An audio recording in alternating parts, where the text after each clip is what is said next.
بستر پر کھانا کھانا کیسا ہے؟ یعنی کسی کو تکلیف ہے پیروں میں یا وزن زیادہ ہے جس کی وجہ سے زمین پر بیٹھنے اٹھنے سے پریشانی ہوتی ہے اور وہ گھر میں ٹیبل وغیرہ نہیں ہے تو کیا وہ بیڈ پر کھانا کھا سکتا ہے؟ دیکھیے بستر پہ کھانا کھانے کی کوئی ممانعت نہیں ہے. بستر پہ کھانا کھانے سے صرف بڑے لوگ منع کرتے تھے، اس لیے منع کرتے تھے کہ بستر پہ چوٹیاں ہو جائیں.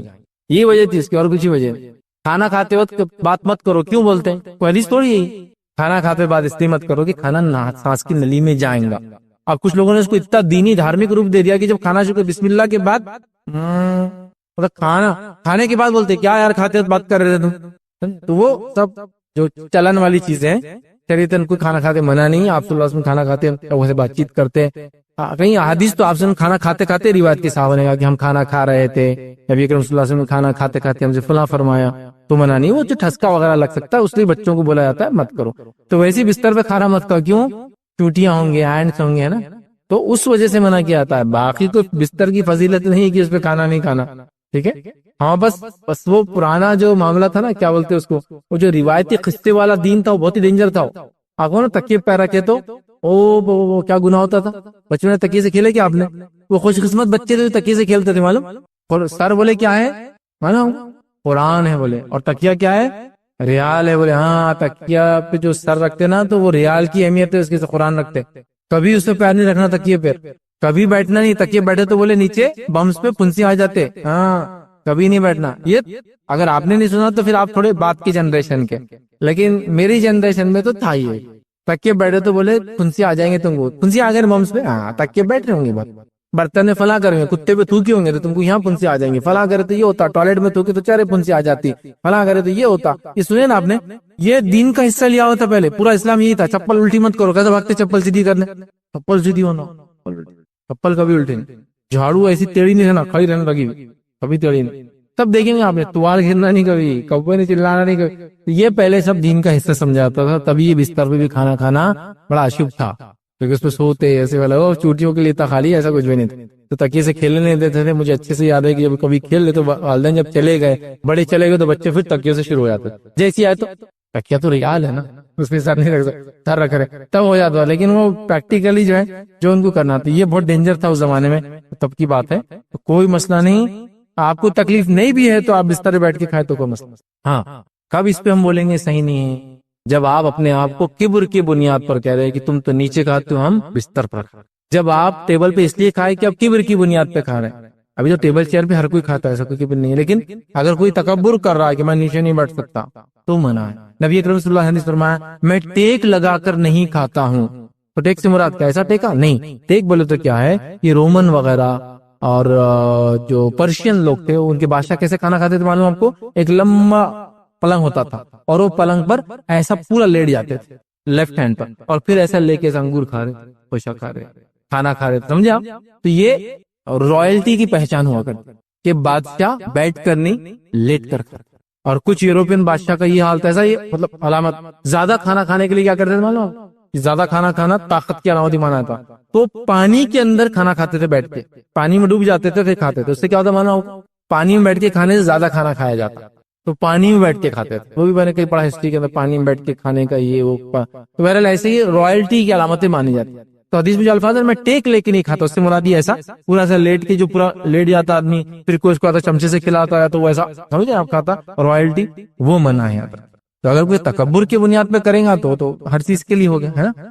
لیکن آج کل تو اونچا ٹیبل پہ کھانا، چیئر پہ کھانا کوئی مسئلہ نہیں. اور آپ تو بولتے وزن کے لیے، بیماری کی وجہ سے، تکلیف کی وجہ سے، تو کوئی مسئلہ نہیں. بس چوٹیاں وغیرہ کا آپ خیال رکھیں، باقی شرعاً اس میں کوئی خباثت برائی نہیں ہے. اسی طرح نماز بستر پہ جو ہے گدوں پہ نماز نہیں پڑھنا، بلکہ جو فتاوی موجود ہے علماء کی وہ صرف اس لیے موجود ہے کہ گدے کے اوپر ہم بیلنس رہتے آپ، اور آپ کی پوری ہڈیاں ٹکتی نہیں. کبھی کبھار جیسا پیر گھٹنے ٹکیں گے نا تو پیچھے کے پیر اٹھ جاتے.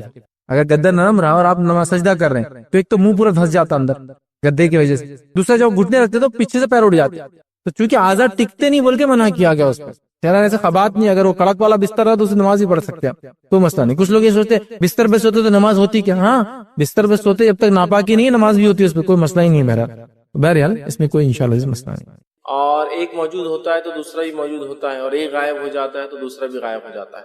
مطلب اگر بندہ صبر کرے تو شکر کا مادہ اس میں ہوتا ہے، اور اگر صبر چھوڑ دے تو شکر بھی خود بخود نکل کر چلا جاتا ہے۔ تو صبر یہ اپنے آپ میں بہت عظیم، بہت بڑی نعمت یاد رکھی، اور اللہ تعالیٰ نے صبر والی نعمت جس شخص کو عطا کر دی، اس کا مطلب یہ ہے کہ اللہ تعالیٰ نے اپنے خزانوں میں سے، اپنی نعمتوں میں سے ایک بہت بڑا خزانہ، ایک بہت بڑی نعمت اس شخص کو دے دی صبر کی شکل کے اندر، یاد رکھی۔ اور یہ بہت اہم جو ہے اللہ تعالیٰ کی نعمت اور ایک صفت ہے جو انسان کے اندر ہوتی ہے۔ اس صفت کا جس کو ہم کہیں گے سب سے زیادہ پیک، اس کی اونچائی انبیاء علیہ الصلوۃ والسلام کی زندگی ہے، جس کو ہم دیکھ سکتے ہیں، اور اس کے بعد دیگر لوگ جو ان پر ایمان لائے، اصحاب، اور اس کے بعد جو ان پر ایمان لائے اور جو ان پر ایمان لائے، مطلب اس کے بعد کے دیگر لوگ جو ایمان لانے والے ہیں، جیسے جیسے ایمان کی جو بلندیاں ان کی رہی، ویسے ویسے مختلف اندازوں سے وہ آزمائے گئے، اور ویسے ویسے ان مختلف آزمائشوں میں انہوں نے اس چیز کا مظاہرہ کیا جس کو ہم صبر کہتے ہیں، اور جس کے بدلے میں دنیا کی زندگی بھی الحمدللہ ان کی بہتر گزری، اور آخرت تو ظاہر سی بات ہے ان کے لیے ہے ہی، جن لوگوں نے دنیا میں مصیبتوں پر، تکلیفوں پر، دین کی دعوت کی راہ میں، اور مختلف جو تکلیفیں، تکالیفیں جو آتی ہیں ان کو برداشت کیا، تو انشاءاللہ عزیز، اور اس پر صبر کیا، جزا اور فضا نہیں کی، رویا اور دھویا نہیں، شکایت اور کمپلین نہیں کی، تقدیر کو برا بھلا نہیں کہا، بلکہ جو رب نے طے کر دیا اس کو انہوں نے جو اپنے لیے جو ہے ایک حصہ سمجھا زندگی کا، اور پھر اس کے جو بھی تکلیف ہے اس کو مشقت کے ساتھ مطلب برداشت کیا۔ نتیجتاً جو ہے دنیا میں بھی ان لوگوں کو اللہ تعالیٰ نے ان کے ناموں کو باقی رکھا، اور آخرت میں بھی جو صابرین کے لیے بہت بہترین بدلہ ہے، چونکہ اللہ تعالیٰ صبر کرنے والوں سے محبت کرتا ہے، ان کو پسند کرتا ہے۔ تو صبر ایک بڑی اہم صفت ہے، یاد رکھیے۔ سورۃ العصر اگر ہم دیکھیں تو اللہ رب العزت نے یہاں بھی وتواصوا بالحق وتواصوا بالصبر کا، جو حق کی تلقین، نصیحت اور وصیت کرتے ہیں، اور جو صبر کی تلقین، نصیحت اور وصیت کرتے ہیں۔ تو صبر ایک بہت بڑی دولت ہے اللہ تعالیٰ کی، یاد رکھیے، اور اتنی اہم صفت ہے کہ قرآن میں 90 ٹائم سے زیادہ صبر کا تذکرہ آتا ہے۔ یہ صبر کے بارے میں اللہ تعالیٰ نے حکم دیا 90 سے زیادہ۔ یہ تو ایک الگ چیز ہے کہ جہاں صبر کرنے والوں کے واقعات بیان کی کہ ایوب نے صبر کیا علیہ السلام، ٹھیک ہے، اسی طرح جو ہے فلاں نبی نے صبر کیا، فلاں قوم نے کیا۔ اس کے علاوہ صرف صبر کی صفت، صبر کو پسند کرتا ہے، صبر کرنے والوں کو پسند کرتا ہے، صبر کرنا اچھی چیز ہے، صبر کرتے رہو، 90 بار سے زیادہ اس کا تذکرہ کیا قرآن نے۔ تو گویا یہ کتنی بڑی اور کتنی اہم صفت ہے کہ اللہ رب العزت نے اس صفت کا بار بار تذکرہ اپنی کتاب میں کیا ہے۔ تو ہمیں چاہیے کہ ہم صبر کیا ہے اس کو جانیں۔ آج انشاءاللہ عزیز میں تفصیلات رکھوں گا، اس کا معنی کیا ہے وہ میں آپ کے سامنے رکھوں گا، صبر کب ہوتا ہے وہ انشاءاللہ رکھوں گا، صبر کے فضائل کے تعلق سے کچھ باتیں، اور صبر کے کنڈیشنز، مطلب صبر کے شرائط کیا ہے، کب صبر ہوگا اور کب وہ صبر قبول ہوگا، انشاءاللہ عزیز وہ بھی آج رکھوں گا، تاکہ اگر ہم صبر کریں تو حقیقی معنوں میں صبر ہو۔ ایسا نہ ہو کہ پہلے تو سب کچھ کر لیا جو نہیں کرنا تھا، پھر اب کہہ رہے کہ اب میں نے صبر کر لیا۔ یاد رکھیے صبر کی کچھ کنڈیشنز ہیں، انشاءاللہ آخر میں ان کنڈیشنز کو بھی آپ کے سامنے رکھوں گا، اور پھر کبھی موقع ملا انشاءاللہ عزیز تو اگلے کسی موقع پر صبر کہاں کہاں کرنا ہے وہ رکھوں گا، چونکہ وہ ایک لمبا ٹاپک ہے کہ انسان کہاں کہاں صبر کرے، کن کن مواقع پر صبر کرے۔ تو انشاءاللہ پھر کئی موقع ملا تو ہم جو ہے صبر کہاں کرنا چاہیے وہ الگ سے انشاءاللہ دیکھیں گے، لیکن آج اس کا معنی، مفہوم، اس کے فضائل، اس کی اہمیت اور اس کے کنڈیشنز، شرائط انشاءاللہ اس لیکچر کے اندر ہم دیکھیں گے۔ تو آئیے سب سے پہلے صبر کا معنی کیا ہوتا ہے وہ ہم دیکھ لیتے ہیں۔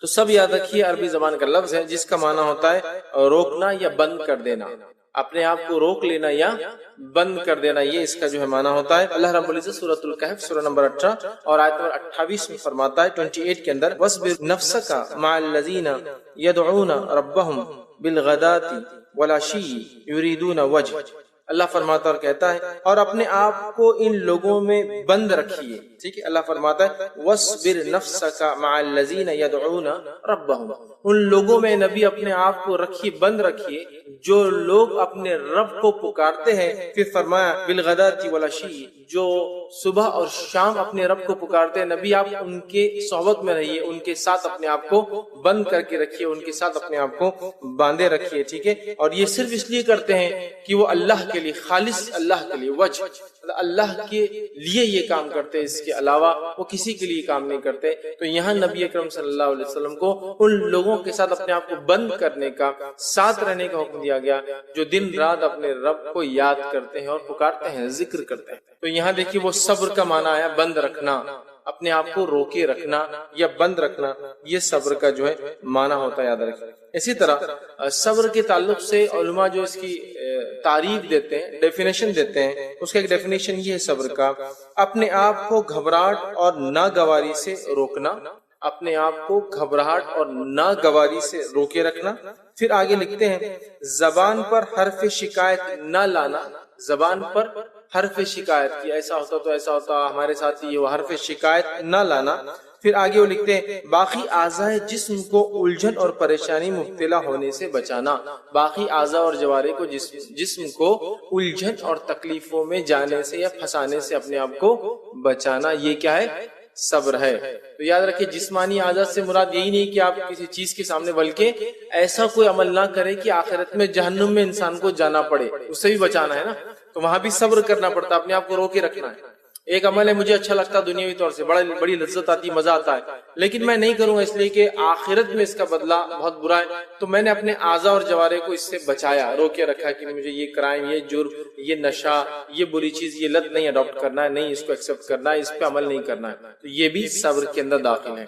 کیا کیا ہے صبر کے اندر؟ اپنے آپ کو گھبراہٹ اور ناگواری سے روکے رکھنا، گھبراہٹ اور ناگواری مطلب ایسے سچویشن، ایسی حالت میں اپنے آپ کو نہ ڈالے کہ گھبراہٹ اور ناگواری آپ پر ہو۔ دوسرا اپنی زبان سے جو ہے شکایت نہ کرنا، یہ معاملہ دنیاوی اعتبار سے بھی ہو سکتا ہے اور اللہ رب العزت کے تعلق سے بھی ہو سکتا ہے کہ لوگوں سے شکایت کر رہے، کچھ لوگ ہوتے ہیں ہر چیز کی شکایت ہوتی ہے، اور کچھ لوگ رب سے بھی شکایت کرتے ہیں، جیسا چوری ہوگی، کسی گھر میں چوری ہوگی تو وہ کہتا ہے اتنے مالدار شہر میں لوگ پڑے ہوئے، ان کے گھر میں چور نہیں آتے، ہمارے گھر میں آ گئے، حالانکہ ہم تو غریب تھے، مطلب مالدار لوگ ہیں ان کے پاس چوری نہیں ہوتی، ہمارے پاس ہوگی، یہ تقدیر تھی، اللہ نے آپ کی تقدیر میں لکھا چوری۔ اتنے لوگوں کو اولادیں ہیں، ان کی اولادیں تو نہیں مرتی اور ہمارا ایک ہی لڑکا تھا مر گیا ہو، سمجھ رہے ہیں؟ یہ شکایت ہے کہ آپ یہ شکایت کریں اللہ سے کہ نعوذ باللہ اللہ تعالیٰ کو یہ نہیں سمجھا کہ جس کو زیادہ لڑکے تھے اس کا انتقال کرنا چاہیے تھا، اس کو ایک ہی تھا، ان کا کر دیا، حالانکہ وہ اللہ کی مرضی تھی، جس کو چاہے اولاد دے، جس کو چاہے نہ دے، جس کو چاہے چھین لے، دینے کے بعد چاہے ایک دے کر چھینے یا 10 دے کر لے،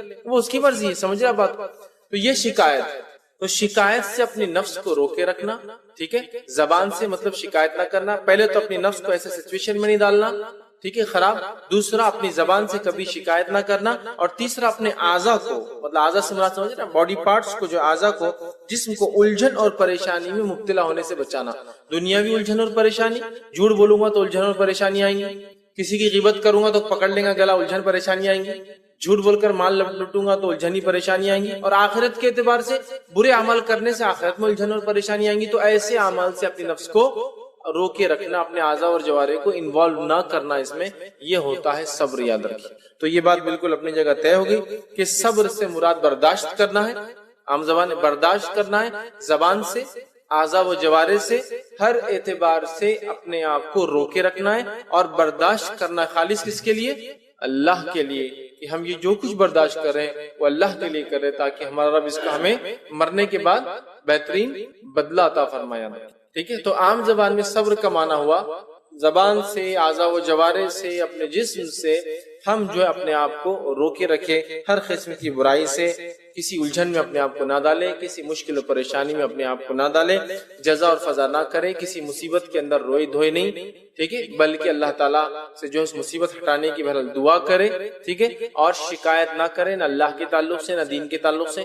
آج بہت سی بار ہوتا ہے، لوگوں کو دیکھا جاتا ہے اسلام پر چلنے کی بنیاد پر جو تکلیفیں ان کو آتی ہے، یا مسلمان ہونے کی بنیاد پر جو تکلیفیں آتی ہے، تو اس پر وہ شکایتیں کرتے ہیں کہ دیکھو کتنی مشکل ہے، نہ مسلمان ہے تو یہ مصیبت آ رہی ہے، دیکھو مسلمان ہے وہ پریشانی آ رہی ہے، دیکھو مسلمان ہے تو ایسی تکلیفیں آ رہی ہے، دیکھو مسلمانوں کی وجہ سے ایسا ہو رہا ہے، اگر ہم مسلمان نہ ہوتے تو شاید اس سے بچ جاتے۔ شکایت کرتے ہم لوگ، جبکہ ہم اتنا آسانی سے جنت حاصل کرنا چاہتے ہیں بغیر کسی تکلیف کے، بغیر کسی مشقت کے، اور چاہتے ہیں کہ سب سے اعلیٰ چیز جو اللہ نے بنائی انسانوں کے لیے وہ بھی مل جائے، اور دنیا کی زندگی بھی نرم گرم جس کو بولتے ہیں نا اچھے انداز سے گزر جائے۔ تو یہ دونوں چیزیں ایک ساتھ محال ہونا، یاد رکھیے، آگے واقعات رکھوں گا کچھ انبیاء کے، محال ہے، ناممکن ہے کہ دنیا کی زندگی بھی آرام سے گزر جائے اور آخرت بھی جو آسانی سے مل جائے، آخرت میں اچھا بدلہ مل جائے۔ یاد رکھیے دنیا کی زندگی ایک مشقت ہے، تو آخرت میں اس کا پھر جو ہے بدلہ ہمیں ملتا ہے، یاد رکھیے، ٹھیک ہے، تو یہ ایک مشقت یاد رکھیے دنیا کی زندگی، اس کو ہمیں سمجھنا ہے۔ تو آئیے ابو سعید خدری رضی اللہ عنہ کی ایک حدیث ہے جس میں ابو سعید خدری رضی اللہ عنہ اس کے راوی وہ فرماتے اور کہتے ہیں کہ انصار کے کچھ لوگ رسول اللہ صلی اللہ علیہ وسلم کے پاس آئے اور مال طلب کیا، پیسے مانگے، نبی اکرم صلی اللہ علیہ وسلم کو عطا کر دیا، دے دیا۔ پھر آئے مانگنے، پھر نبی اکرم صلی اللہ علیہ وسلم نے دے دیا۔ اس کے بعد پھر آئے مانگنے کے لیے، تو نبی اکرم صلی اللہ علیہ وسلم فرمایا، کہا میرے پاس جو خیر بھی ہوگی اسے میں تم سے بچا کر ذخیرہ نہیں کروں گا، جو کچھ میرے پاس ہے میں بچا کے نہیں رکھوں گا، میں تم کو دے دوں گا۔ آپ نے فرمایا، اور جو شخص سوال کرنے سے بچے گا اسے اللہ تعالیٰ بچائے گا، اور جو شخص سوال کرنے سے بچے گا، مانگے گا نہیں، تو اللہ تعالیٰ اس کو بچائے گا۔ کس چیز سے بچائیں گا؟ بہت سارے معنی، دنیاوی مصیبت و پریشانی اور آخرت کی مصیبت و پریشانی سے بچائیں۔ تو اللہ تعالیٰ جو مال مانگنے سے، مطلب ہاتھ پھیلانے سے بچیں گا، اللہ تعالیٰ اس کو بچائیں گا۔ پھر آپ نے فرمایا، کہا اور کسی شخص کو صبر سے زیادہ بہتر اور اس سے زیادہ وسیع عطیہ نہیں دیا گیا، اور کسی نفس کو صبر سے زیادہ بہتر عطیہ اور چیز نہیں دی گئی۔ مطلب دنیا کے اندر جس چیز اگر انسان کو کوشش عطا کی گئی ہے جو سب سے وسیع، دیکھیں آپ نے حدیث کے الفاظ سنے کیا کہ صبر سے زیادہ بہتر اور اس سے زیادہ وسیع عطیہ کسی کو نہیں دیا گیا، تو اس حدیث سے پتہ چلتا ہے صبر کی کتنی اہمیت ہے۔ اور جو میں نے بات کہی تھی نا، صبر ایک بہت بہت بہت بہت عظیم نعمت ہے۔ یہ حدیث کی دلیل ہے کہ صبر سے زیادہ وسیع نعمت کسی کو نہیں ملی آدمی۔ تو صبر، اس کو ہم نے اپنا شعار اور شیوا بنا لینا چاہیے۔ لیکن آج ناصبری، جس کو عام زبان میں بے صبرا پن جس کو بولتے ہیں، مطلب صبر کے خلاف عمل، کچھ ہوا مصیبت کی جزا اور فضا، رونا اور دھونا، کچھ ہوا کہ شکایتیں کرنا، کوئی پریشانی آئی کہ آہو بکا کرنا۔ مطلب رونا فطری طور سے آنا ایک الگ چیز ہے تکلیف سے، لیکن غیر فطری طور سے آہو بکا کہتے ہیں تاکہ لوگوں کو پتا چلے ہم مصیبت میں اور پریشانی کے اندر ہے۔ ذرا ذرا سی چیزوں کو ہم برداشت کرنے کے لیے تیار نہیں ہیں، اور آخرت میں ہم چاہتے ہیں کہ اللہ رب العزت کی طرف سے ہمیں سب سے بڑا انعام جنت بھی مل جائے، اور دنیا کے اندر سب سے کم تکلیفیں، سب سے کم مشقتیں، سب سے کم مصیبتیں ہم پر آئے، سب سے کم ہم آزمائے جائے، سب سے کم جو ہم کو کسی بھی قسم کی مصیبت دی جائے، سب سے کم ہم صبر کریں اور سب سے بڑا بدلہ ہم اس کو پالے۔ تو یہ حدیث واضح کر رہی ہے کہ صبر جو ہے ایک بہت عظیم نعمت ہے، اور آپ نے جو حدیث کے اندر فرمایا کہ صبر سے بڑا ذخیرہ، وسیع چیز یہ ہے، اس سے زیادہ بہتر، اس سے بڑی اور وسیع چیز کسی کو عطا نہیں کی گئی۔ تو لہٰذا ہمیں چاہیے ہم اللہ تعالیٰ سے صبر جو ہے، یہ صفت جو ہے مانگے، اور اپنے اندر اس صفت کو پیدا کرنے کی کوشش کرے۔ ایک بات یاد رکھ لے، اچھی صفتیں پیدا کرنے سے نفس میں آتی ہے، یہ بائی ڈیفالٹ تو آتی ہے کچھ لوگوں کو کسی مقدار میں، ایک الگ چیز ہے، لیکن اچھی صفتوں کو انسان کو پیدا کرنا پڑتا ہے اپنے نفس کے اندر، اس کے لیے کوشش کرنا پڑتا ہے، تب یہ آتی ہے۔ اور اچھی صفتوں کی خصوصیت یہ ہے جب پیدا ہو جاتی ہے تو یہ نسل در نسل آگے ٹرانسفر ہوتی ہے۔ ایک آدمی نے اچھی کوئی صفت اندر پیدا کر لی، اس کی جنریشنز میں وہ دیکھیں گا وہ صفتیں چھلکتی ہے۔ تو گویا اچھی صفتیں پیدا کرنے کا فائدہ یہ ہے، اس دنیا کے اندر بھی فائدہ ہے، آخرت میں بھی فائدہ ہے، اور جب تک وہ صفتیں لوگوں میں جائیں گی اس کا اجر اور ثواب بھی ملتا رہتا ہے۔ یاد رکھیں، اسی لیے لوگ کہتے ہیں اچھی عادتیں ڈالو، اس لیے کہ تم تو خراب ہوں گے، آنے والی جنریشنز بھی تمہاری بری عادتوں کی وجہ سے خراب ہو سکتی ہیں۔ تو اچھی عادتیں بھی ڈالنا چاہیے، اس لیے کہ اچھی عادتیں آنے والی نسلوں میں ٹرانسفریبل ہے، مطلب وہ جاتی ہے ان کے اندر۔ یہ بات کا مشاہدہ ہر وہ آدمی جس کو کوئی سائنس کا نالج بھی نہیں وہ کر سکتا ہے، یہ بات کو چیک ہر وہ آدمی کر سکتا ہے جس کو کوئی سائنٹیفک نالج بھی نہیں، یہ کیسا جینیٹیکلی ٹرانسفر ہوتا ہے نا۔ بس آپ چھوٹے بچوں کو دیکھیے، 1 سال 2 سال 3 سال کے ہیں، ایسے جیسچرز، ایسے ہاؤ بھاؤ، ایسی حرکتیں، ایسے ایکشنز کرتے ہیں جو آپ بولیں گے ارے یہ تو ہمارے دادا کرتے تھے۔ اس کے لیے بہت زیادہ سائنٹیفک نالج کی ضرورت ہے۔ ارے یہ تو ویسے لیٹتا ہے جیسا آپ کی والدہ آپ سے کہہ رہے، ہمارا بچہ تو ویسے لیٹتا تھا، میرے ابا لیٹتے تھے، مطلب آپ کے جو ہے دادا یا ان کے دادا، ارے یہ تو ویسے ہی کرتا، ارے یہ چلتا ہے تو فلاں چیز، ارے اس کو نشان دیکھو گا آگے یہ فلاں تھا، ارے اس کے ہاتھ کے، سمجھ رہے نا۔ تو اس کے لیے بہت زیادہ آپ کو نالج کی ضرورت نہیں ہے، آپ اس کا تجزیہ اس کو خود دیکھ سکتے کہ ہاں ٹرانسفر ہوتی ہے اچھی صفتیں، عادتیں، خصلتیں جس کو کہتے ہیں، ٹھیک ہے، حسن الخلق جس کو کہتے ہیں، اچھی عادتیں، ٹھیک۔ تو بہرحال صبر بھی ایک بہت عظیم نعمت ہے اور ایک عادت ہے جس کو آپ کو ڈیولپ کرنا ہوگا۔ کچھ تو اللہ کی طرف سے عطا ہوتا ہے لیکن آپ کو اس کو ڈیولپ کرنا ہوگا۔ ہر آدمی کو مختلف صفتیں اور نعمتیں دے کر اللہ بھیجتا ہے، کچھ چیزوں میں ہم کو اپنے آپ کو ڈیولپ کرنا پڑتا ہے۔ اس چیز میں ہم کو آگے جانا پڑتا ہے، ایکسل کرنا پڑتا ہے، اس کے لیے کوشش کرنا پڑتا ہے. اور اللہ رب العزت نے وعدہ کیا والذین جاہدوا فینا، جو ہمارے راستے میں کوشش کرتا ہے تو ہم اس کے لیے کیا کرتے ہیں، اس چیز پہ چلنا آسان کر دیتے ہیں. ٹھیک ہے، تو ہمیں صبر کو پیدا کرنا چاہیے، اس لیے کہ اس سے وسیع اور اس سے بہتر اللہ نے نعمت، وسیع مطلب بڑی چوڑی وسعت سمجھتے نا، اور اس سے بڑی نعمت کسی کو نہیں ملی. لہٰذا ہم اپنے نفسوں میں صبر کا مادہ جگائیں، صبر خود بخود شکر کے مادے کو ہمارے اندر پیدا کریں گے انشاءاللہ. چلیے آگے آئیے. نبی اکرم صلی اللہ علیہ وسلم کو اللہ رب العزت نے قرآن میں حکم دیا اور فرمایا، سورہ احقاف آیت نمبر 35 میں اللہ نے فرمایا کہا کہ فَاصْبِرْ كَمَا صَبَرَ أُولُو الْعَزْمِ مِنَ الرُّسُلِ وَلَا تَسْتَعْجِلْ لَهُمْ. اللہ نے فرمایا کہا پس آپ صبر کیجئے جیسا کہ آپ سے پہلے اولو العزم پیغمبروں اور رسولوں نے کیا ہے. اے نبی آپ صبر کیجئے، فَاصْبِرْ كَمَا صَبَرَ أُولُو الْعَزْمِ مِنَ الرُّسُلِ، کہ آپ صبر کیجئے ویسا ہی جیسا آپ سے پہلے اولو العزم انبیاء نے صبر کیا. اولو العزم پیغمبروں میں کون کون آتے ہیں؟ نوح علیہ السلام، ابراہیم علیہ السلام، موسیٰ علیہ السلام، عیسیٰ علیہ السلام اور محمد صلی اللہ علیہ وسلم. 5 ہے. تو کہا آپ سے پہلے نبی جو اولو العزم رسول گزرے ہیں، نوح علیہ السلام، ابراہیم علیہ السلام، موسیٰ علیہ السلام، عیسیٰ علیہ السلام، آپ بھی ان کے جیسا کیا کیجئے، صبر کیجئے. مطلب نبی اکرم صلی اللہ علیہ وسلم کو اللہ بتا رہا ہے کہ آپ سے پہلے بھی صبر کرنے والے گزرے، آپ کو ان کے جیسا صبر کرنا ہے. سمجھ رہے بات؟ اللہ کے رسول صلی اللہ علیہ وسلم کو یہ حکم ہو رہا ہے، اے نبی آپ سے پہلے دیکھو یہی لوگ صبر کرنے والے گزرے ہیں، آپ کو بھی ان کے جیسا صبر کرنا چاہیے. اور فرمایا اور آپ اے نبی جو ہے کفاروں کے بارے میں جلد بازی نہ کی. مطلب آپ بہت جلدی بددعا کا ہاتھ ان کے خلاف نہ اٹھائیے، آپ بہت جلدی بددعا نہ دیجیے ان کو کہ ان کو ہلاک اور برباد کر دیا جائے. پہلے نبیوں کو دیکھیے، آپ نوح علیہ السلام کو دیکھیے، 950 سال نوح نے صبر کے ساتھ دعوت دی. ابراہیم علیہ السلام کو دیکھیے، گھر میں دعوت دی، والد نے انکار کیا، گھر چھوڑنا پڑا. قوم کو دعوت دی، شہر سے نکالے گئے. ملک کے بادشاہ کو دعوت دی تو آگ میں ڈالے گئے. ٹھیک ہے، اتنا سارا. اس کے بعد گھر چھوڑ کر نکلنا پڑا. اس کے بعد اولاد نہیں تھی، اللہ نے اولاد عطا فرمائی دوسری بیوی سے. اولاد ہوتی حکم ہوا کہ مکہ کی وادی میں چھوڑ دو، چھوڑ دیا. اولاد بڑی تو ذبح کرنے کا حکم دیا، کرنے چلے گئے. عمر کے ایک بڑے مرحلے میں حکم آیا ختنہ کرنے کا، تو ابراہیم علیہ السلام نے آپ سے فرماتے اپنے ہاتھ سے کلاڑی سے ختمہ کر لیا. اندازہ لگا، مطلب کاٹنے کو اوزار بھی نہیں تھا تو کلاڑی، مطلب اللہ کا حکم آ گیا. اب سوال ہی نہیں آتا کہ میں رکے رہوں عمل سے. کتنے آزمائیں گے اندازہ. پھر حکم آ جا کر کعبے کی تعمیر کرو، وہاں چلے کعبے کی تعمیر کی. کتنے کام کیا، اپنا ملک اپنا شہر سب کچھ چھوڑا. کہاں کے رہنے والے، عراق کے. کہاں جا کے بسے، کنان فلسطین کے اندر. ٹھیک ہے، کہاں انتقال والے خلیل ہیبرون کے اندر. اور مصر گھر کہاں کہاں دعوت دی. تو قرآن نے تذکرے کی اس دعوت کی پتہ نہیں، لیکن اس کے علاوہ بھی کن کن شہر اور ممالک کا اپنے سفر کے دعوت اسلام کے لیے کتنا صبر. موسیٰ علیہ السلام کو اے نبی آپ دیکھیے کس طرح کا صبر کیا کہ بنی اسرائیل کی طرف بھیجے گئے. 10 معجزے بنی اسرائیل نے دیکھی اور فرعون کو غرق ہونا اپنی آنکھوں سے دیکھی. سمندر میں سے نکلے، سمندر 2 حصوں میں ہو گیا، نکلتے ہی جا کر شرک کر رہے ہیں. کیا گزری ہوں گی موسیٰ علیہ السلام کے دل پر. توریت لانے گئے تو بچڑے کی باتیں شروع کر دی. کیا گزری ہوں گی سوچی وقت کے نبی پر کہ اس قوم کی جہالت کا عالم دیکھیے کہ ابھی 10 معجزے دیکھ کر آتی ہے، فرعون کا غرق ہونا دیکھیے، ابھی سینہ میں اور بولتی ہے شرک کر، بچڑے کی بات کرنا.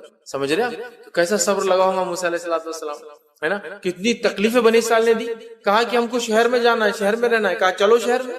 جب شہر میں گئے تو اللہ نے کہا کوشش کرو، جہاد کرو، اس کے لیے فری تھوڑی ملتا دنیا میں. تو کہا وہ تو قوم بہت جبارین ہے، خطرناک قوم ہے، ہم نہیں لڑ سکتے ان سے. موسیٰ تم اور تمہارا رب جاؤ، ہارون اور تم جاؤ لڑ کے آؤ. اندازہ لگائیے ان کی فسق کا، ان کے فجور کا، ان کے معصیت اور گناہ کا، کہ وقت کے نبی کہتے ہیں ہمیں شہر چاہیے. کہا جہاد کرو، لے لو. تو کہتے ہیں کیا کہ بہت خطرناک قوم ہے وہ. اب موسیٰ کیا کرو، تمہارا رب اور ہارون تم تینوں جاؤ، لڑکے آ جاؤ، اور لڑنے کے بعد بول دینا ہم اندر آ جائیں گے. اللہ نے سزا دی، کہا جاؤ 40 سال تو گھومو سینہ کے اندر. معلوم 40 سال بھٹکتے رہے. 40 سال کے بعد حکم ہوا کہ داخل ہو. سجدہ کرتے ہوئے تو الٹے پیٹ کے بل جا رہے ہیں. مطلب سرکشی دیکھیے. اور موسیٰ علیہ السلام کتنا صبر لگاؤں گا. آپ سوچئے کہ جب ایک قوم کسی کے خلاف ہو جاتی ہے تو اس وقت کے نبی کتنی تکلیفیں آتی ہوں. تو موسیٰ علیہ السلام کوئی معاملہ نہیں.